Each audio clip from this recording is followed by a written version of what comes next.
This morning, I am going to be talking about following up, um, particularly when it comes to wedding fairs, consultations, inquiries. Um, there's a sort of a bit of an art to it, a little bit of strategy involved. Um, get all your ducks in a row, as they say. And it can make life a lot easier. You can find that you can get more bookings if you just do a few things um, differently to how you would perhaps otherwise do them. So I've got my notes here. So excuse me if I look down because I've written loads down because my brain isn't what it was. I can't retain information like I used to be able to. I blame having children, but don't tell them that. Oh, Nicolas here. Hello, Nicolas. Hello. Right. So the first thing to think about is when you're going to consultation, when you're going to wedding fairs in particular, the important thing is, obviously, this is fairly obvious, but I'll say it anyway, is to get as many people on your list as possible. And you've got to be proactive in getting them on your list, not just, would you like to join my list? It's more of a case of, here, fill my form in, or here, um, be a little bit more you would like to be on my list, wouldn't you, kind of attitude. And I find that when I've been at fair, I don't do many, it must be said, perhaps I should do more, but I don't do many. But when I do them, it is the couples that stop and look at your cakes and chat. They're the ones that are more than happy to go on a list. If people sort of look away and hurry by, there's really no point in sort of stopping them, and because if they're not interested in your wedding cakes, they're not interested in your wedding cakes. But you sort of get to know the body language, don't you? So if people are sort of hovering and just looking, and perhaps standing there for a while, you can sidle over to them and sort of start up a conversation. And it's those people that you might be able to get on your list. And of course, your email list is vital. You've got to have contact details for these people that you meet at the wedding fairs. This is all stating the obvious, but it's worth saying. And there are a couple of ways to do that. I used to, before I sort of went all techie, I used to print out an A4 form. And in fact, I think I had it half of that, so I cut them in half. And I gave them a pen and a bit of paper. I said, would you like, to put your details on here and I'll get back to you, which is one way of doing it. But it does mean that they have to stand and write and fill in, which, some of them are happy to do. But these days, it's so much more easier, so much more easier, so much easier to do it via tech. If you know about, if you've got an email list and you've got landing pages and you've got all that set up, you can, like I have that at wedding fairs. It's a QR code. They point their phone at it. And what happens is it takes them to my request a brochure page.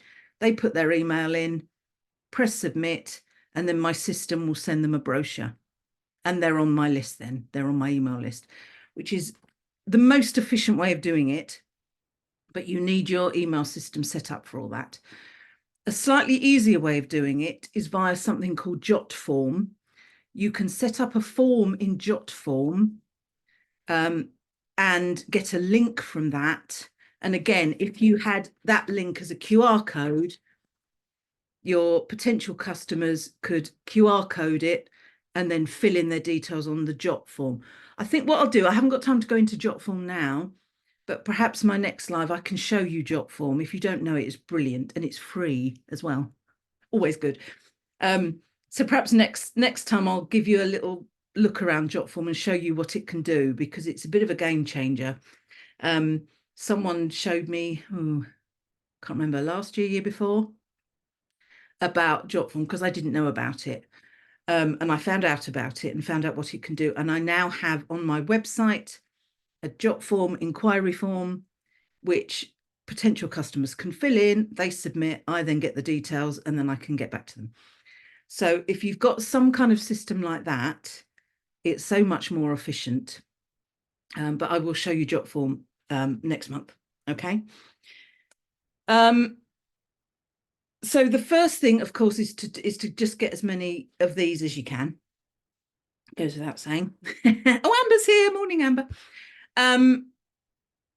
And then what do you do then once the fair's over or they've had a consultation? What do you do? Well, let's talk about wedding fairs first, because a little bit of thinking ahead really helps. And I've made the mistake of not doing this. And I've sort of regretted it. So if you've got a wedding fair, and they're usually on Sundays, aren't they? Try and free up a couple of hours on the Monday to then send out your first email to all those people you've got emails from. You could do it on the Sunday evening if you felt particularly energized by it. You could sort of strike while the iron's hot, if you like, and send it Sunday evening when you get back. But I now tend to prefer to, Monday morning, I'm going to send out an email to everyone who gave me their email at the fair. Excuse me. Depending on how many it is, I might send a sort of a blanket email. On my system, I can do that. I'm ICO registered, so I can do that.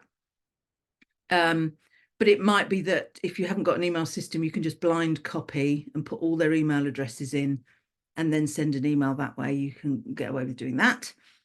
If I can, and I've got time, and you've got time, try and personalize the emails if you can. Now, my memory is appalling. And even after I've chatted to a couple for half an hour, come the next day, I will have forgotten everything they told me. So during the fair, what I now try and do is I will jot down a couple of things in my notebook about the couple, whether they've got children, where they live, what kind of wedding they're wanting, a few details, so that when I email them the next day, I can put in some of those emails, because it's that personal touch that really goes a long way. Oh, she remembers me, she remembers that we're having a wedding in a barn in wherever, whatever. So it's quite useful that. If you are asking them to fill in an inquiry form at the wedding fair, that makes life slightly easier, because you can put in things in that inquiry form to remind you who the couple was that you were talking to. Morning, Louise. Morning. I mean, if you've got a great memory for names and faces and things like that, brilliant. Then you could probably do it without too much trouble. But I haven't. I don't remember faces very well. I don't say my memory is now like a sieve and things go in and out. I can remember lines and opera words and things like that, but I can't remember things that people have told me. So I have to jot it all down. So try and make your first follow-up email from the wedding fair, try and add some personal details in there, because that will go a long way. Morning, Jenny. Okay. And the thing with all emails, with all follow-up emails, is you have to have a call to action in there. You have to have something that you're asking them to then do. Okay, so with a wedding cake follow-up email, my first one would be, would you like to book a call? Would you like to book a phone call or a Zoom call to discuss your wedding cake? I'm free on Tuesday at 10, whatever it is. Give them an actual date and time. Are you free then? Then those that are wanting that might say, oh, yes, I'm free, or not, I'm free at 10, but I can be free at 6, or whatever it is. And you've got them on board. Okay. Now, it may be that most of your inquiries are perhaps for 2 years' time, which is quite common with wedding fairs. It's not for this year, it's for next year or the year after. But you can still, would you like to be on my wait list for 2026 or 2027, even if that's when they're getting married. So give them some kind of thing that you're asking them to do, to get that engagement going. All right. So I would do that either the evening of the wedding fair or the Monday, absolute latest the Tuesday. Leave it any further than that, and you've sort of lost them, really. Okay.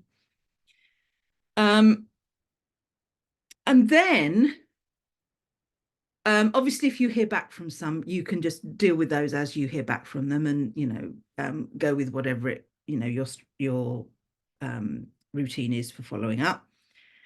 If you don't hear back from them, if I don't hear back, I will then probably send another email on the Friday, just before the weekend, and say, did you get my email? What did you think? A little bit more personal, how's the dog, or whatever it was you were chatting about. And I always make free some slots over the weekend. Now, normally I wouldn't work at the weekend. And if there's a wedding on the Saturday, you're going to be limited for time. But that is when most of your wedding couples are going to be available together to have a call or a Zoom call with you. So I'm available tomorrow morning, Sunday morning, if you want to pop on a call and we can chat about it. So I would send that on Friday. Okay. Again, call to actions. Would 10 o'clock tomorrow morning suit you? Or would you prefer Sunday? Or something like that, to get, to give them a call to action, to give them something to think about and to agree to. Okay. And then, so that's the first Friday after the Sunday. And then any that I don't hear back from that, I will then email again the following Friday with another, oh, it was nice to see you at the such and such wedding fair, lovely, whatever, nice chatty, something a bit personal. Would you like to chat with me? I'm free on whenever. So that would be the third follow-up. Okay. And obviously those that do reply, you're going to, if they want an appointment, if they want a taster box, if they want, whatever it is, they want a brochure, they want more, whatever it is, you're going to be giving them that, talking to them about that, and possibly sending those people more emails, because you're chatting, you're engaging, you're giving them info, you're asking them things, that kind of thing. But for those couples that don't get back to you, for those 3 emails, you might want to do a well, I won't bother you again.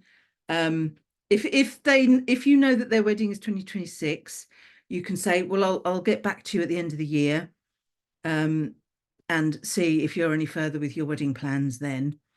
And then you put them on your customer tracker, which you should all have.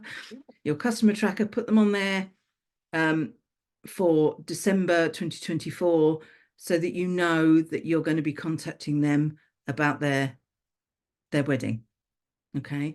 If their wedding is 2026, you can say, well, I'll contact you again next year, and make sure you do that at some point in 2025, so that you're then on board for 2026. Okay. But you tell them all the time, yeah, I'll put you, I'll contact you at this point, so that we can chat about your wedding, once you've got a date, because they might not even have a date yet. Wedding fairs, that's quite common. They know the year, but they don't necessarily know the date or the venue or anything else. Because in my experience, couples go to wedding fairs just to find things out. They're not necessarily there to book on the day, although if you're lucky, some do. And the same sort of routine goes if you've had an email inquiry. So you have an email inquiry, possibly even sort of out the blue, they found you on Instagram, or they found your website through a Google search or whatever, and they contact you, yes, we'd like to know more. So if you've got an inquiry form, you might send them that and say, oh, fill this in. This has got all the details. I'd love to know more about your wedding. Chatty, chatty, chatty, engage, engage, engage. And then hopefully they'll fill in the form and then you'll get those details back and you can go from there. If they don't do that, then you can, or you can also offer the I'm free tomorrow morning at 10 if you want to chat or whatever. But give them something to respond back to you. Okay. If they're saying, oh, we'd like a 3-tiered buttercream cake, how much? You can, if you want to, attempt to give them a price, but it's fairly pointless. What you want to do is engage them a bit more. Tell me a bit more, or fill in this inquiry forms so I can know exactly what you're after. Or can we, jump on a call so I can chat to you and then I can give you a detailed quote rather than a ballpark figure, to get them on board a little bit. Now, it may be that actually they've contacted 5 or 6 bakers and they literally just do want an idea of price, because they've got no idea what to budget yet. But even so, you can still be chatting to them, charming them with your charm and personality. And make it and helping them to buy. I often say this. I heard this, another business colleague of mine say this once, and it really rings true, that you're not selling, you are helping them to buy. So being as helpful as you can, obviously without spending hours and hours doing something for them, but being as helpful as you can, because even if they don't buy from you, if they're left with the impression that you're really helpful, you're really easy to work with, then they might recommend, someone to you, or your reputation can build on that, because it may be that your type of wedding cake may not be quite what they want. They found another baker that can do exactly what they want, but it doesn't mean that you're no better than that other baker. It just means that your style of cake is different and it's not what they're after. But leave them with a good impression, and they, and that will pay off. That will filter out. If you're, I say, if you're lucky enough, if you're fortunate enough for them to get back and say, oh no, not today, thank you, we've got someone else to do it, I still will send a thanks for letting me know, good luck with your wedding, hope you have a lovely time, or whatever it is, because again, that still leaves an impression of you're a nice, you're a nice person to do business with, and that does leave an impression. Okay. It's all stating the obvious a little bit, but I'm very much, although I consider myself very professional. I'm a CEO of my business and my business has to make a profit, but I'm still, there's still a lot of heart in the business. In wedding cakes, you have to have a lot of heart in there, don't you? You have to get a little bit invested in what they're doing, because as far as that couple is concerned, their wedding is the most important wedding ever. A full stop. They're the top of anyone's list. So if you make them feel like they're the top of your list a little bit, then that again, that goes a little way to make them feel a bit special. And oh yes, actually we might consider using you. Okay, so it's sort of a fine line between, yes, I'll help you out, and but no, you're not going to take advantage. I'm not going to give you loads of free things and loads of things. I'm still going to charge you, but I'm going to be lovely about it. Yeah. Yeah. There we go. Oh, Carol's here. Hello, Carol. So we've talked about, yeah, and for the inquiries, the same follow-up strategy really does apply. So after a couple of days, get back to them. Have you had a think about it? Have you had a look? Any questions you want to ask me? If they gave you any indication in their initial email about the type of wedding or the type of cake they want, you want to be chatting about that.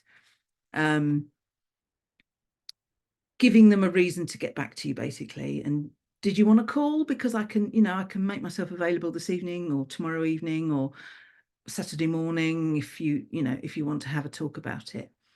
Keep offering them that opportunity.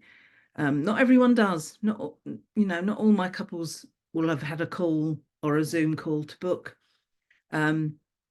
Probably about half and half, actually. Half of them just sort of say, oh no, we want this, what's the price? We go into detail, I give them a cost, and then they book. But quite a few do phone call and Zoom as well. And most of those book. There's one or two that then don't, but most of them do. Once you've got them on a phone call or a Zoom call, most of them are then, that they're fairly serious about wanting you. There we go. If anyone's got any questions, if I can answer them, I will. Or someone else on the call might be able to give a few tips as well, because I know there's some experienced people in here as well. But I can't stress enough how important it is to follow up. Follow up and follow up and follow up. You're not hassling people. You are helping them to get what they need for their wedding. You are helping them to buy. I always give the example of, I was chatting about this. When was I talking about this? Oh, in my other group, I did a live about ghosting, about being ignored by customers. And I gave the scenario of, and let's do a wedding scenario. So someone knows that they want a wedding cake. They get in contact with you, possibly another couple of bakers as well, but they want a quote for a wedding cake, and they do that on a Sunday morning, let's say. They also contact venues, celebrants, florists, photographers, I don't know, chauffeur-driven limousines, DJs, cocktail people, whole load of list of other people that they've contacted. Okay. So imagine how busy their email inbox is. Come the Tuesday or the Wednesday of that week, they've probably been, they probably had chatted, I don't know, to a photographer or the venue or whatever, and everything else sort of loses priority a little bit. So if you then send an email and says, oh, any more thoughts about your cake, you are then right at the top of their inbox. It means that they haven't got to troll through their inbox finding, oh, where's that email from that cake person? You're right at the top. And they go, oh, yes, cake person, reply, yes, please, or whatever. You're actually being helpful. Okay. And again, do it a few more times. And what I do third or fourth time, if it's something I've actually sent a quote for rather than just a general inquiry, my fourth or so email follow-up will be, I presume you're now sorted. Have a lovely wedding. Unless you get back to me, I will presume that you're sorted elsewhere, and I won't be sending you any more emails. Okay. Now that will obviously do one of two things. It'll either be ignored completely, or they'll go, oh no, we wanted you. Please don't forget us, and they'll email you back. And that has happened a couple of times with me as well. So sorry not to get back to you, but we've been really busy, with all the other suppliers. So it is worth doing that, and do the I'll leave you alone now. Are you sure you want me to leave you alone? Because I'll leave you alone now. I'll take you off my list. So that's another one, but that's sort of the fourth or fifth email that you would do that on. There we go. I hope that has helped a little bit. It's if you're new to this, and you're not used to the whole, emailing and following up things. Following up can seem very uncomfortable to you, but go with it, because after a while it will become second nature. It's not in our nature to pester people that we think may not be interested. But actually, we don't know what's going on with that customer. And say they've got hundreds of suppliers to sort out. They're busy, they've got jobs, they're doing this, that, and the other. So we're not pestering them, actually. What we're doing is we're helping them. Top of the inbox, there we are. Oh, cake person, brilliant. Yes, I'll get back to them. Okay. So let it feel uncomfortable for a bit, but after a while, once you get into the routine of doing it, it'll become almost second nature and you won't feel uncomfortable doing it anymore because it's just the way of things. And you'll find actually you'll be surprised at those couples that do get back to you. You think, oh, if I hadn't, emailed them a third time, I'd have lost that sale and they would have gone somewhere else. And that's the other thing that salespeople tell me. Unless you do a fifth follow-up, you are actually giving that business to another cake maker.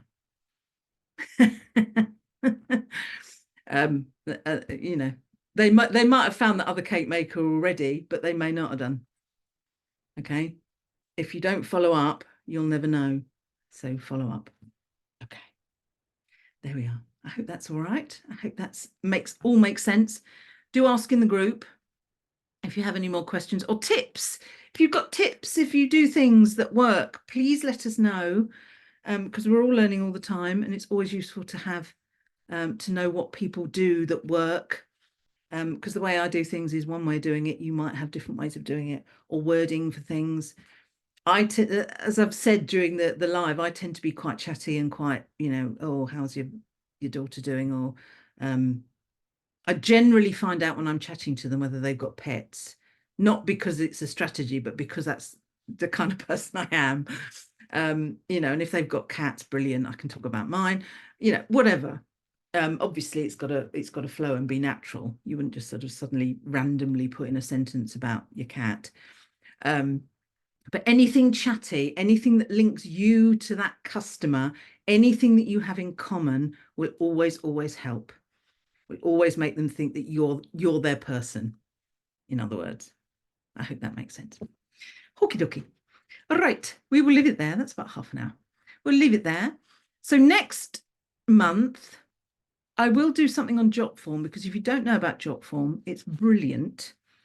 It's really, really useful. It's a really good way of collecting info from potential customers, and it's free. Always love it. And you can embed it on your website as well. I can show you how to do that if you've got a website too. So we'll do that next month because that would be useful. All right. Okie dokie. Have a lovely weekend. Watch out for the post on Sunday. I put a new regular post in on Sundays with sort of what have you been up to? Have you done a wedding? Have you done a wedding fair? And share with us what you've been up to, because it's great to see those. There've been some lovely ones. So do let us know what you're up to and what you're doing. And I will be with you again next month to talk about the inquiry forms. All right. Have a lovely day, and I will see you soon. All right. Bye.